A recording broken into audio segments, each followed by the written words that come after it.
Cinematic licence, cinematic ফ্রিডমের নামে যে যা খুশি বানিয়ে যাচ্ছে। হ্যালো বন্ধুরা, আমি Sudip and welcome to filmy retake. কথা বলবো অতি উত্তম তার ট্রেলার নিয়ে। এবারে এই ট্রেলারটা বেশ দীর্ঘায়িত ট্রেলার। সৃজিত মুখার্জির সৃজন বা ছেলে খেলা, আপনারা যেটাই বলুন না কেন, একটা সিনেমা তৈরি করার চেষ্টা করা হয়েছে, যেখানে একটা ফিউচারিস্টিক অ্যাপ্রোচ আছে। কিছু কিছু জিনিস অবশ্যই আমি যদি বলি থিঙ্কিং লেভেলে বা ওই কল্পনা লেভেলে ঠিক আছে, বাট যখন সেটা বাস্তবায়নের কথা এসছে, যখন সেই পরিকল্পনা রূপান্তর করার কথা এসেছে, তখন তিনি ডাহা ফেল। কেন এই কথাটা বলছি সেটা নিয়ে আলোচনা করব। সিনেমায় কি হবে পুরোটাই বলে দেওয়া হয়েছে ট্রেলারে, যেখানে উত্তম কুমার বাবুর ব্রহ্মদত্ত নেমে আসছেন কারণ তার টাইটেলের জন্য।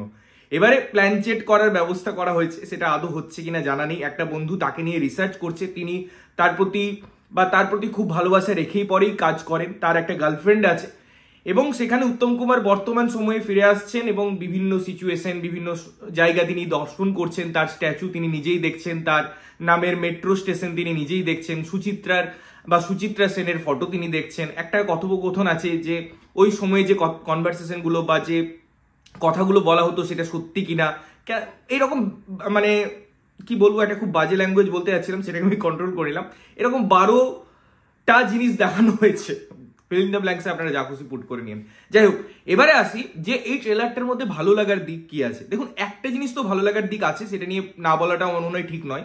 এই যে অ্যাপ্রোচ বা তার পিছনের খাটনি, এতগুলো জায়গা থেকে উত্তম কুমার বাবুকে নিয়ে আসা এবং সেটা স্ক্রিপ্টের আদলে সিনেমার প্রয়োজনে রাইট ম্যানারে সেগুলোকে ইউজ করা, এটা বেশ সময় একটা সাপেক্ষ ব্যাপার এবং সেটার জন্য রিসার্চ দরকার, সেটার জন্য টাইম দরকার, থিঙ্কিং দরকার। এই একটা জায়গা ছাড়া এই ট্রেলারটা বা সিনেমাটা আমাকে কোনোভাবেই আকৃষ্ট করছে না। আমি বারবার বলি যে কল্পনাতে আমরা অনেক কিছু ভেবে নিতে পারি, কিন্তু যখন সেটা বাস্তবায়ন করার কথা হয় তখন কয়েকটা জিনিস দরকার পড়ে।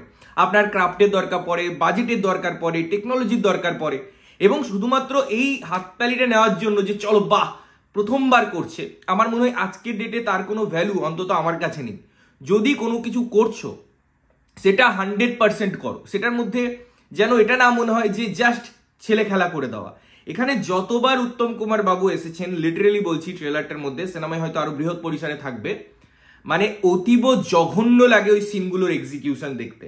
এত বাজে ম্যানারে একটা জায়গায় হঠাৎ করে লাস্টে আমরা দেখতে পাচ্ছি উত্তম কুমার বাবু ছুটে আসছেন একটা জায়গায় এবং মেয়েটার কাছে দেখা দিচ্ছে। এত বাজে ডিজাইন এবং প্যাথেটিক এই ধরনের জিনিস কনজিউম করার, ট্রেলারটা কনজিউম করতে আমার শ্বাসকষ্ট হয়ে যাচ্ছিল। ভাবুন, এটা বড় পর্দায় এই যে অত্যাচারটা সহ্য করতে হবে বাঙালিদের, এটা ভেবেই দুঃখ লাগছে। আমি ছেড়ে দিলাম এই অভিনবত্বটা আনার চেষ্টা করা হয়েছে, তাছাড়া সিনেমাটাকে কি প্রাপ্তি, একটা বেসিক লেভেলের গল্প, সেই ফ্যামিলি ড্রামা সৃজিত মুখার্জি তৈরি করছেন। গল্পটার মধ্যে কোনো স্ট্রেংথ নেই, গল্পটার মধ্যে কোনো অভিনবত্ব নেই, তাই একটা সিনেমা করতে হবে বলে উত্তম কুমার বাবুকে ইনকর্পোরেট করা, তার ভূত ফিরিয়ে আনা, ওই বাঙালির সুরসুরি ইমোশন সেটাকে সিনেমার পর্দায় নিয়ে এসে এনক্যাশমেন্ট করা ছাড়া এটার মধ্যে আর কিছু আছে বলে তো অন্তত আমার মনে হয়নি।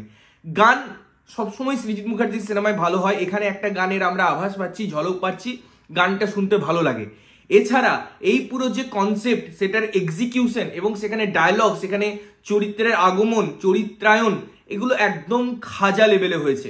উত্তম কুমার নাতির এখানে ব্যবহার আছে, কিন্তু পুরো ট্রেলারটাই তাকে জাস্ট একটা প্রপ হিসেবেই মনে হলো। মানে উত্তম কুমারকে ইউজ করছি বলে তার বংশের একজনকে নিয়ে নিলে পরে সুবিধা হয়, অনেক কিছু জিনিস ছেলে খেলা করে বলে দিতে পারি, কেউ হয়তো কোয়েশ্চেন তুলবে না, আঙুল তুলবে না যে কেন তুমি উত্তম কুমার বাবুকে নিয়ে করলে।